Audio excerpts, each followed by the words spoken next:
So without much ado, I'll share my slide set. Can you see my slide now? Yes. And I am going to speak on the novel approach for holistic type 2 diabetes management, the pharmacotherapy with fixed dose combination of metformin, SGLT2 inhibitors, and DPP4 inhibitors. This is my disclosure slide, and this is a Glenmark supported presentation. Now, this slide basically shows that we have a huge problem of diabetes across the globe, and India is not spared. In India, on the last count, we had more than 77 million diabetic patients. Now, important thing is that patients with diabetes in India have unique problems. Most of the patients have poor A1C control, and we need to put them on medications to achieve better glycemic control. Uh, Asian Indians, we have faster decline in beta cell function, and therefore, we need faster or more progressive intensification of therapy to have a durable glycemic control. Another important thing is the access to healthcare, because diabetes care is mostly taken care by out of pocket expenses, and the patients do not visit most of the time clinicians on time, and most of the patients are taken care by primary care physicians. So there is a delay in intensification of therapy, leading to poor glycemic control. There is poor adherence, again because of the cost of therapy and repeat cost of visits, and economy is an important factor, and ease of administration of medication is also important consideration, as most of the patients do not want to take any injectable therapies. Now, number of studies have shown that average A1C in Indian diabetes population is in the range of 8.5 to 9%, which is far higher than the target of less than 7%. This was the TIDE study, which was a real world evidence looking at the glycemic control in type 2 diabetes patients in India, and showed that more than three-fourths of the patients are having a A1C above the 7% goal, and more than one-third of these patients already have microvascular complications. We know from our understanding of pathophysiology of type 2 diabetes, which is the major chunk of diabetes and accounts for more than 97% of diabetes in Indian setting, that there is a progressive decline of beta cell function which happens during the course of diabetes. There is insulin resistance which increases in the beginning and stays constant, but the beta cell function goes on declining throughout the course of disease. And this necessitates progressive intensification of therapy in due course of disease to achieve glycemic control, which gets worsened with the progressive decline of beta cell function. And there is repeated increase in the medication which is required to control glucose, and ultimately most large number of patients will require insulin also. Now, because of the gaps in intensification, large number of patients stay in poor glycemic control for pretty long durations of time, and therefore they are predisposed to develop a higher percentage of complications. Now, if we look at the adherence to therapy is also quite low, and various studies have shown that in anywhere between one third to one fifth to one half of the patients only adhere to the therapy that is prescribed to them, and more than 50% patients are non-adherent to the prescribed therapy. Another important thing is that most of the patients who have type 2 diabetes are on multiple drugs.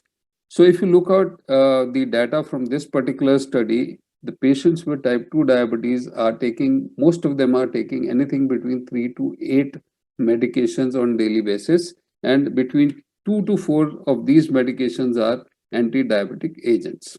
Now, studies have shown that if you combine two agents into one pill and thereby reduce one pill burden, this was a study which looked at the separate administration of vildagliptin and metformin versus a fixed dose combination of metformin vildagliptin, showed that just converting two medications to one improved the adherence by 26%, which is very important. And better compliance to therapy is also important for having the better therapeutic benefit in terms of reducing the A1C. With each 10% increase in adherence, there is decrease in A1C by 0.1%, and with every 10% decrease in the adherence, the A1C goes up by 0.14%. Now, till about 2008, we conventionally understood that type 2 diabetes is caused by two core defects, the insulin resistance and beta cell dysfunction, leading to hyperglycemia. It was only 2008 when Ralph DiFronzo, in his Banting oration, gave the concept that hyperglycemia is caused by more than just these two defects, and there are actually 8 pathways which are contributing to development of hyperglycemia. And because there are multiple pathways contributing to hyperglycemia, multiple agents are required to address the various arms of this ominous octet to control hyperglycemia. Now, if we are using combination therapy, it provides benefits in terms of targeting multiple pathways, leading to early achievement of the targets, improved glycemic control, reduced risk of complication, and maybe a delay in the disease progression or delay in the beta cell functional decline. And if we have fixed dose combinations, possibly we will have better compliance also. So now we have multiple drugs available because we have multiple pathways to address. And if we can put them in one single pill, then possibly we will be able to achieve a better adherence to therapy and better targets in terms of achievement of goals. And this was clearly shown by DiFronzo's group that if we start, this study basically compared the stepwise intensification of therapy as was recommended at that particular time by the clinical practice recommendation versus the pathophysiological based approach using a 3-drug combination of metformin, pioglitazone, and a GLP-1 receptor agonist, and followed up these patients for 2 years and showed that triple drug combination achieved a better A1C reduction, which was sustained over 2 years period. And this is the 6-year follow-up data, again showing that if you start with multiple drugs to begin with, and you have a sustained control over a longer duration of period as compared to the progressive intensification of therapy that was recommended by the clinical practice recommendation. Now, when we are looking at the choice of drugs that are available, there are certain key considerations that we have to look at before we select a drug for the treatment. First and foremost is the efficacy in terms of A1C lowering, and of course then the risk of hypoglycemia, because that's a big deterrent in increasing the dose of any treatment modality that we use. Then we have to consider the effect on body weight, safety and tolerability. The cost of therapy is very important in terms of having long-term compliance and adherence. And of course, then we have to look in terms of CV benefits now with newer agents showing CV benefit or CV neutrality, and also the renal benefits. Now, if we look at the triple drug combination that is in consideration that in this presentation, if we look at the combination of metformin, DPP-4, and SGLT2 inhibitor, this combination provides moderate to, in fact, very high efficacy in terms of A1C lowering. There is no increase in the risk of hypoglycemia. There is, some weight reduction, which is a beneficial effect. The adverse event profile is very much tolerable. The cost of therapy with the newer agents like SGLT2 inhibitor, particularly remogliflozin, which I am talking in this presentation, becomes moderate to low. The metformin has been shown to have some CV benefit, DPP-4 are CV neutral, and now SGLT2 inhibitors, if you look at, though Remo does not have CV outcome data, but possibly there is a class effect, and we have some proven, CV and renal benefits from the various SGLT2 inhibitor studies. So this appears to be a very good triple drug combination with all the plus points. Now, when we are considering a fixed dose combination, we have to keep certain things in mind. And this was an expert opinion published very recently in 2020, which, expert panel opined that fixed dose combination, whether they are double or triple, they should help in improving the patient adherence to therapy, reduce the cost, should play a crucial role in achieving glycemic targets effectively. However, you have to keep in mind that this combination that you are picking up has the rationality of combining these drugs, and the tolerability should be good. In addition, the drugs which are being used in combination should have different mechanism of action so that they provide synergy of effect. The pharmacokinetics should not be very different so that can be combined in one pill. The combination should not have additional increase in toxicity, and combination should also be complying with the clinical practice recommendation. Now, earlier available combinations are metformin, sulfonylurea, glitazone, and metformin, sulfonylurea, and AGIs. But if you look at the current guidelines, they possibly are not the best combinations according to guidelines. But if you look at the combination of metformin, SGLT2 inhibitors, and DPP4 inhibitors, they provide a synergy in terms of mechanism of action. The pharmacokinetics is such that they can be given as one or two pills, and their recommendations are very much in sync with the clinical practice recommendation. If you look at 2020 AAC clinical practice recommendations, it clearly recommends that SGLT2 inhibitors and DPP4 inhibitors, along with metformin, should be higher up in the hierarchy of choices when we are making choice for treatment.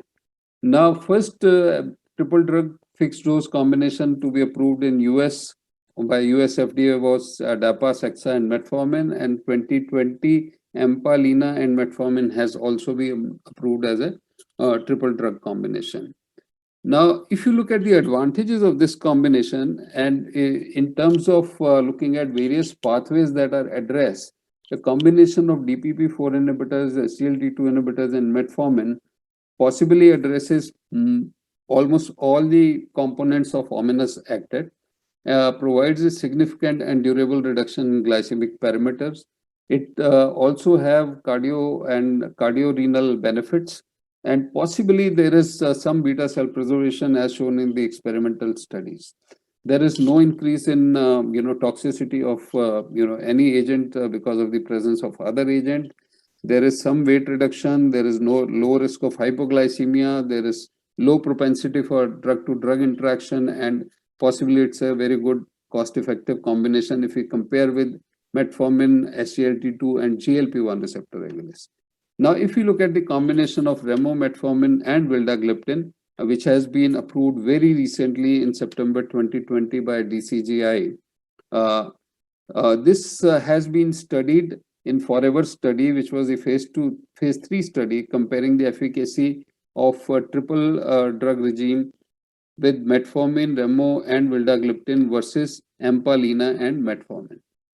So this was a randomized trial based double-blind, double-dummy, parallel group conducted across 23 sites in India, and compared remo-vilda FDC plus metformin to Empalina FDC plus metformin for efficacy and safety in Indian type 2 diabetes patients. This was a basically 16-week long study.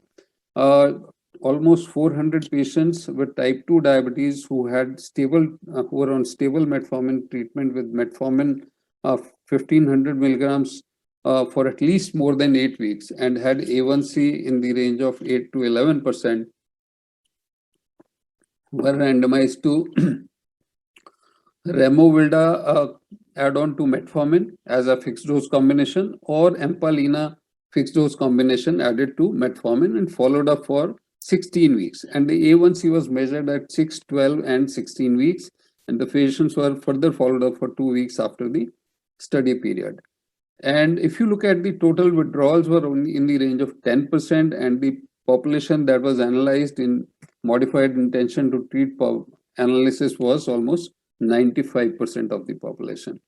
If you look at the patient profile, both the groups were very well matched. Age in the range of 51 years, body weight in the range of 68 to 70 kg, EGFR around 95%, baseline A1C in the range of 9.3% in both the groups. Now, if you look at the A1C reduction, there was absolutely similar A1C reduction, whether it was 6 weeks, 12 weeks, or 16 weeks in the Removilda plus metformin group compared to Empalina plus metformin group, with showing clear non-inferiority between the two groups. And this is, if you look at the decline in A1C on 3 different time points, it was very similar in the two arms of the study. There was similar A1 fasting glucose reduction in the two arms. There was similar reduction in the postprandial glucose levels in both the arms. And if you look at the weight reduction, again, that was similar in both the arms. If you look at blood pressure reduction, both the groups had even blood pressure reduction of 2 by 1 millimeters of mercury, and adverse events were also not different in two groups, whether it was treatment emergent adverse events or drug related or adverse events of interest. And if you look at this, there was, the most common adverse event that we want to look at is the hypoglycemia, which is totally very low and not different in two groups. The incidence of urinary infection was low, and incidence of genital infections was also very low. And that is expected if we look at data from the SGLT2 inhibitor and DPP4 inhibitor combination studies. So this study showed that triple drug therapy with metformin, Remo, and Vilda was associated with early and consistent glycemic reduction, reduction in the body weight and blood pressure, no additional safety risk or adverse events, and all the findings were comparable with the triple drug combination of metformin, EMPA, and LINA, with demonstrated non-inferiority in the glycemic reduction. So to sum up my presentation, early, adequate, and durable glycemic control with better compliance are prevalent unmet needs of the Indian type 2 diabetes patients. A rational fixed dose combination therapy offers potential solutions for addressing the unmet needs.